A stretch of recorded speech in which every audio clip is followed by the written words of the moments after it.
आणि भाजपचे प्रदेशाध्यक्ष चंद्रशेखर बावनकुळे यांनी उद्धव ठाकरेंवर जहरी टीका केली आहे। उद्धव ठाकरे वैफल्यग्रस्त आहेत, ते सत्तेसाठी पिसाळलेले आहेत असा हल्लाबोल चंद्रशेखर बावनकुळेंनी केलाय। टीका करताना बावनकुळेंनी उद्धव ठाकरेंचा उल्लेख एकेरी केला।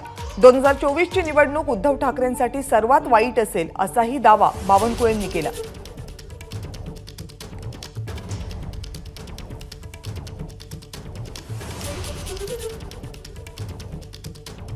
उद्धव ठाकरे वैफल्यग्रस्त परिस्थितीमध्ये निराश असलेल्या आणि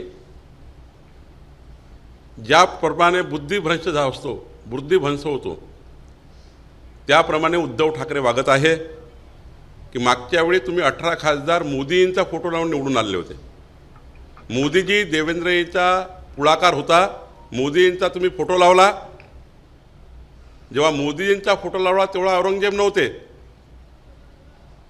देवेंद्रजींनी तुम्हाला संपूर्ण प्रकारचं छत्र दिलं तेव्हा ते औरंगजेब नव्हते।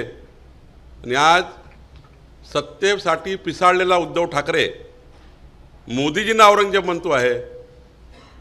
जेवढ्या उद्धव ठाकरे शिमगा करतील, जनता मतदानातून शिमगा केल्याशिवाय राहणार नाही।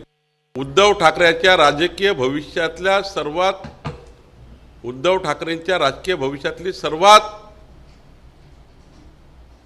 वाईट निवडणूक 2024 असेल।